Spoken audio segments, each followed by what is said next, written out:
এখন আমি পৃথিবীর সব থেকে বাজে কাজটা করতে যাচ্ছি, মানে আমার কাছে বাজে কাজ।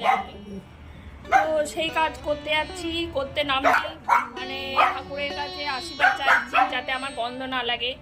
এখন দেখা যাক সেই কাজটা কতটা সাকসেসফুল হয়েছে।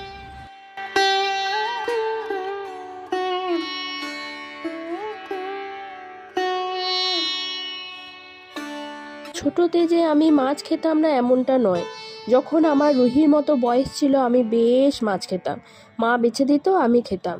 তারপর যখন আমি ওই 5-6 হবে তখন একদিন গলায় কাঁটা বেঁধে গেল। সে কাঁটা তো আর কোনো মতেই আমাকে ছেড়ে যায় না। সে যে যা বলছে তাই করা হচ্ছে, শুকনো ভাত গিলে খাওয়া হচ্ছে, মুড়ি কলা কি না নেই সেই আইটেমের মধ্যে। কিন্তু কাঁটা বাবাজি ঠিক করেছে সে কোনোভাবেই আমাকে ছেড়ে যাবে না। অবশেষে আমাকে সামনের একটা নার্সিংহোম ছিল সেখানে নিয়ে যাওয়া হলো। তারপর সেখানকার ডাক্তার তো কত রকমের মেশিন যে গলায় ঢোকাচ্ছে আর বার করছে তার তো কোনো মানে গুনতি শেষ নেই।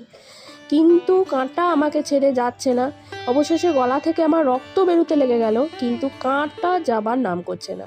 শেষে যখন আমি একেবারেই নিরুপায় হয়ে গেলাম তখন দুপুরবেলায় কাঁদতে কাঁদতে আমি ঘুমিয়ে গেলাম এবং ঘুম থেকে উঠে দেখলাম সে কাঁটা বাবাজি অবশেষে আমাকে ছেড়ে বিদায় নিয়েছে। তো এই হলো আমার মাছ না খাওয়ার পেছনের গল্প।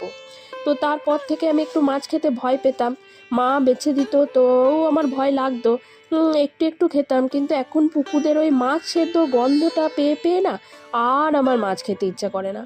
সে যে মাছের সেদ্ধর একটা বিচ্ছিরি গন্ধ সে নেওয়া যায় না। এগুলো হচ্ছে সব কাতলা মাছের ডিম। ডিমগুলো খেতে কিন্তু আমার আবার বেশ লাগে।